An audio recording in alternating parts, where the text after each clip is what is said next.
So what we've done, we've brought them down in the trailer today. Two reasons really. We want them to be stone ball fresh when they come into town with these trucks, etc.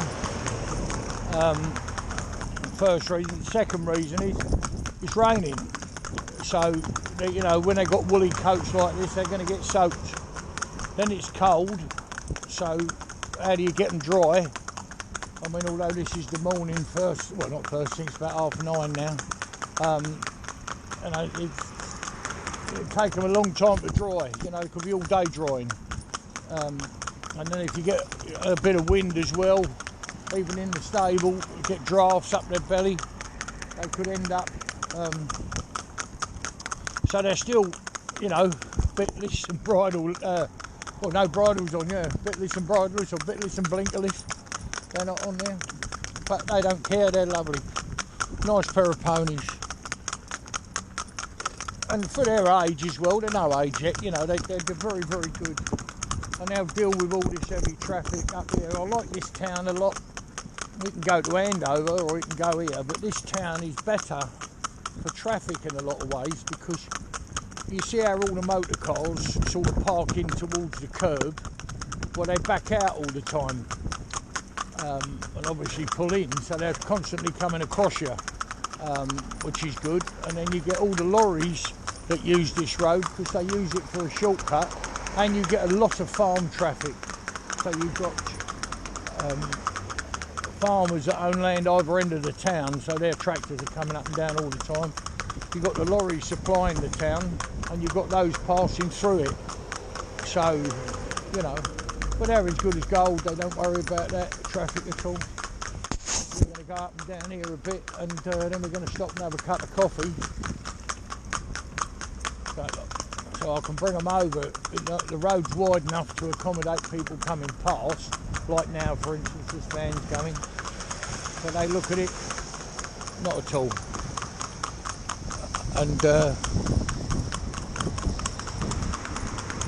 yeah, a real nice pair of ponies, nice to handle as well, you know, easy going. What I've found with them, you've got to make them understand what you want. So by that I mean you've got to send them a text, write them a note, have a chat, you know, whatever, and then they're fine. The worst thing you can do is not let them, you know, understand what you require and expect them to. They won't do it. Well, they'll do it, but they're confused. But as long as you make it nice and, you know, so that they've definitely got it in their heads. When they've learnt something, they've got it forever. But they don't want any, well, I don't do that anyway, but they don't want any bullying, shouting, you know, anything like that. They don't need that. They just need to know what's required, and they need a minute or two to think about it. Not now they don't, because obviously they're trained and doing the job 100%. There's another Shetland pony there that we broke earlier. Look, can you see? So he goes up.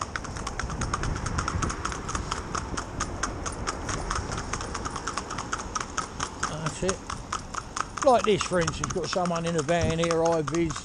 You know, I'll bring them right over and they'll get as close as you like to him. Hello, mate, all right? You know, they're not like someone in Ivy's on the side of the road there like that in a van. It's an unusual thing, isn't it? You know, you don't see it all the time, so the consequence of that is anything that's a little bit out of the ordinary, I'll bring them over here to this one, I don't care. You know, this oncoming traffic, I'll get over this side of the road and they won't mind at all. Headlights on, see this pickup truck, look. Take no notice whatsoever. Do it on a slack rein as well. You know, I'm not holding on to them like, well, they've got no bits in anyway, only off their head collars. But it's how you train them, see, it's nothing to do with, that's why you can't write a book. I know I've said it 500,000 times now, you can't write a book, but how can you? You know, to get horses to do this, like one of them was a lot easier to do than the other one, in some ways. You know, and you think, well, they're both together, they're both mates, they know each other, they work together. Come round, baby.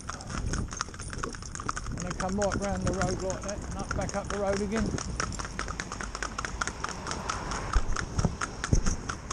And they'll keep the same pace. If I put the reins down there, they wouldn't panic. If there's a motor coming here, right? I leave the reins down there. I've got no control over these ponies at all, yeah? And I'll just come along there, right out on the white line, close to it. I'll come over it to the curb, anywhere you want it to be. So, it's taken a little bit longer. But what these ponies are going to do now, and the lady that owns them is, you know, isn't any fool at all. Because I've said to her, what they want now is to go home and have the winter off. Yeah? It's only 4 and 5, I believe. Have the winter off. And they'll mature, and next spring they're coming back for a, well, you know, a fortnight, 3 weeks, whatever it may be. And it might only be a week, but they'll come back, we'll do it all again, and then the lady will start off with them, and they'll be ready for competition. And they will be ready, you know. They already do a good cross-country course, you know. They're very, very good that way. So that's, you know, you couldn't ask any more. There wouldn't be any better at 10-year-old than what they are now. You know, the age doesn't always make a good horse. You know, the youngsters we do are, oh, look at him, look. I mean, I'll bring him right over into these motor cars. You know, as long as on my side of the road, he won't bother at all. You know, on my side of the road, but they don't care. Headlights on, stuff like that. And they wouldn't care if it was a lorry doing it. You know, they're the same. Come on, baby, up you come. That's my little boys. Yes, you are. Yes, you are. Come up there, darling. Come up there, boy. Come up there. Come up there. Come up. Go on. Come up there. Go on. Up you go. Good boy. Well, my babies, that'll do. Those good babies. Stand still. Stop filming for a minute, so she jumped down and put a rug over their back, you know, because obviously it's a chilly old day. Come back, babies. Come back, my darlings. Come back. Come back, my babies. Come back. Come back. That'll do. Stand still. So no bits, no blinkers, just plain head collars. And they're doing their job lovely, out in heavy traffic, go in the river, they do the cross-country course we have, you know, the spookies, they do that, and just nice to drive. But the only reason we're doing it is one of them's got a gap between its teeth, and until that closes up, they're better off without a bit. And it will close, it's just its age, you know. And that's another reason they're going to be turned away until the spring next year, yeah. So people are quite, you know, impressed that they go with no bits and no blinkers. But it's in the training of them, you know, and they'll do anything for you as long as they understand what you want. And that's where, and you can't push them, and you've got to go at their pace. So when someone says to me, we have a time that we have to break horses, and I would say 80% of them, maybe more, are done within that period of time. But sometimes they need a little, and sometimes they do, not very often, because we've got it worked out over the years, how long it takes to get them to the standard of the, you know, of what we produce. So, but very rarely you'll get one that is, you know, takes less time. But they're normally, like this big old lorry coming here, look. I'll bring them over to the centre line. Come up here, near the centre. And they won't take any notice of it, you know, they'll just be as good as gold. That's it, my baby. Just drop. I know they don't shy away from it. Well, he just revved his engine a little bit then, but nothing, you know. But no blinkers and no bits in.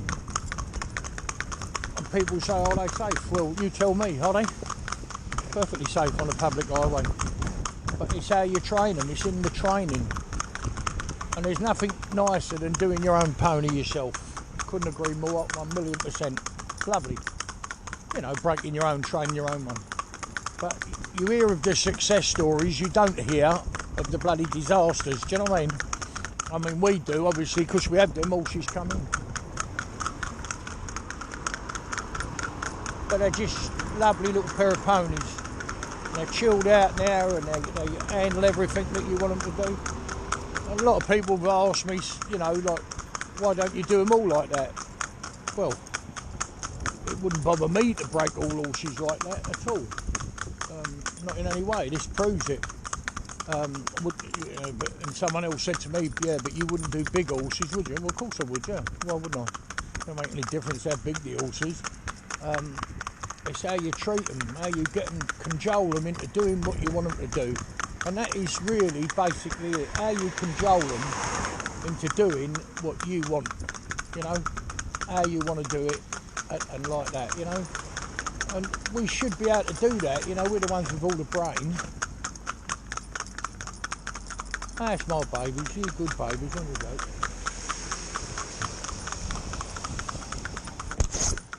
Roy got me a cup of coffee, very nice. But we've got to get back home now because we've got an horse arriving in the next half an hour or so. So obviously we've got to get back for that. Come on, baby, on you go. There's good, babe. Let's go. That's it.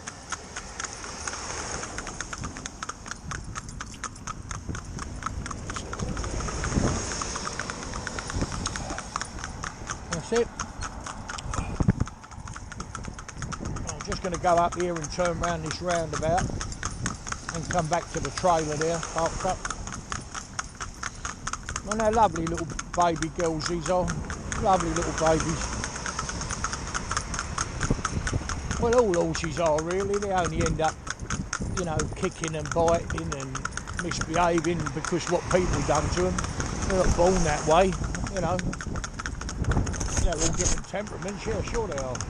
But they're not born vicious, you know. I've never known one anyway. See it coming up the inside now, that's lovely. A couple of cars, no difference at all. Now that happens very rarely, van and all that, making a bit of noise, another one. And there's no reaction at all, so they go either side of the pole, obviously. But this one here, no, up that way. No, you can't go the wrong way around the this one here on the near side is a little bit taller, not much, maybe an inch or two, eh? Not even 2, inch and a half maybe at the most. Well, being a little bit taller, he's better on the inside from the point of view or she's better on the inside, I should say, for the camber of the road, you know. Like the camber of the road levels them out nice. And the offside one's a little bit lighter built, tiny bit, but younger, so they're going to make a real cracking pair. What they are on it? They're a real good pair, you know, they're lovely. It'll be a long time getting any better, let me tell you. Come over there, my baby boy. Yes, you are. I don't know why I keep calling them boys. Well, I do know because a friend has got, steady bud, I want to keep this big old lorry and trailer coming down here. I want it to come past me so you can see, you know, what they're like, how happy they are with this bloody great big thing coming down here. Look, cattle, you know, and they smell the cattle and all like that.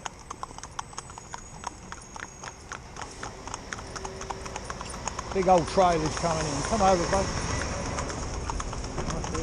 Come over. Get up, good. That's good, baby. I've got to get across the road now. Come on, baby. That's it. Walk up. Oh, my darling babies. That's it.